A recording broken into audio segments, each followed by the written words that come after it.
Mahayuti alliance పక్కన ఉంటుంది. ఎందుకంటే ముఖ్యమంత్రి ఏక్నాథ్ షిండే చాలా పెరిగాయి. హ్మ్. రిజల్ట్స్ ఎలాగొస్తాయో మనం చెప్పలేం గానీ, ఆయన మంచి పేరు సంపాదించుకున్నాడు. ఆయన మన పార్లమెంట్ ఎలక్షన్‌లో కూడా 14 సీట్లు పోటీ చేస్తే 7 గెలిసాడు. ఆయనకి హ్మ్. 20 ఇస్తే 10 గెలుద్దాం. ఎక్కడ పోటీ చేసి శివసేనకి వ్యతిరేకంగా పోటీ చేసిన చోట ఆయనే గెలిసాడు.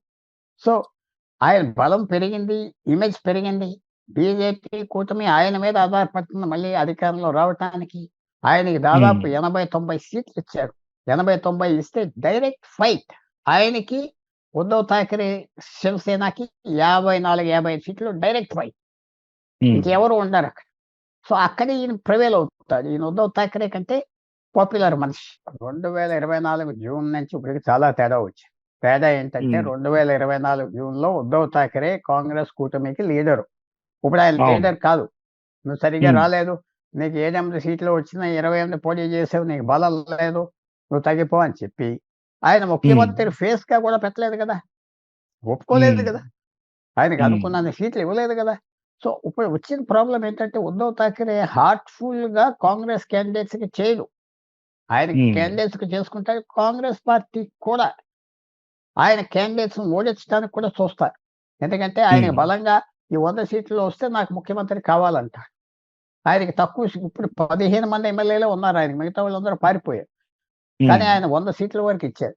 ఆ 100 సీట్లలో ఎన్ని గెలుస్తాడు? 20 గెలుస్తాడా? 70 గెలుస్తాడా? దాని మీద ఆధారపడి ఉంటది కాబట్టి కాంగ్రెస్ పార్టీకి శివసేన ఉన్న చోట పలుకుబడి ఉన్నది. శరద్ పవార్‌కి లేదు. వేరే వేరే హ్మ్. ప్రాంతాలు. సో, వాళ్ళు హ్మ్. ఈళ్ళని ఓడిస్తానికి చూస్తారు. ఈయన ఓడిస్తానికి చూస్తారు. ఎందుకంటే ఎలక్షన్ తర్వాత కాంగ్రెస్‌కి ఎక్కువ బలం వస్తే ఈయన బయటకి పంపించేస్తారు. ఈయనకి బలం హ్మ్. వస్తే ఎక్కువ ఈయనకి ముఖ్యమంత్రి ఇవ్వాలి. సో, అక్కడ పెద్ద పాలిటిక్సు అండర్ ద కార్పెట్ కింద చాప్ కింద జరుగుతా ఉన్నది. ఈ పక్కనేంటంటే ఏక్నాథ్ షిండేకి నిజంగా రైవల్ లేరు. ఆయన మరాఠా, పాపులరు. ఫడ్నవీస్ ఆళ్ళు ఆయన ముందల చాలరు. హ్మ్. అందువల్ల వేరే వేరే సిట్యుయేషన్స్ ఉన్నాయి. కొన్ని పాఠాలు నేర్చుకున్నారు. ఎవరంటే అన్ని సీట్లకి అంత దెబ్బలాటలేదు. పూర్వం అనుకున్నట్టుగా చేయలేదు. కొద్దిగా హ్మ్. తగ్గించుకున్నారు. కానీ లోపలేంటంటే మేము గెలుస్తాం. గెలిస్తే ఉద్ధవ్ ఠాకరేని తగ్గిచ్చేయాలి. అతను పెద్ద న్యూసెన్స్ వ్యక్తిగతంగా. అతనికంత హ్మ్. బలం లేదు. అతని వల్ల మనం 100 సీట్లు పోయినియి ఎవరికో ఇస్తున్నాం. మన పార్టీ వాళ్ళు పోటీ చేయొచ్చు కదా! ఆ హ్మ్. పార్టీ వాళ్ళకి కూడా అందరికి ఉద్ధవ్ ఠాకరే గెలిసాడనుకోండి ఎమ్మెల్యే. ఆ సీట్ ఇంక ఆళ్ళకి పోయింది గదా! హ్మ్. పోయింది గదా! ఆ పాలిటిక్స్ అన్నీ ప్లేలోకొస్తున్నాయిప్పుడు మహారాష్ట్ర. ఆ హ్మ్. సీటు ఉద్ధవ్ ఠాకరేకి బాంబేలో ఇచ్చారు. 15, 16 అది నేను వద్దన్నారు.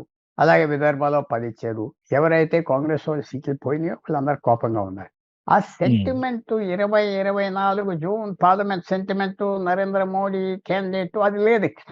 నరేంద్ర హ్మ్. మోడీ క్యాండిడేటే కాదు. మన హర్యానా ఎలక్షన్. 2019లో హర్యానా ఎలక్షన్. 11 మీటింగ్‌లు అడ్రెస్ చేశాడు నరేంద్ర మోడీ అసెంబ్లీ. మనం హ్మ్. 4 అడ్రెస్ చేశాం.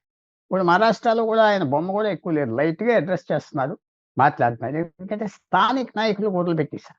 స్థానిక నాయకులే హ్మ్. చేయాలి. అర్థం చేసుకున్నారు. బలమైన హ్మ్. స్థానిక నాయకులున్నారు. వాళ్ళే పడతారు.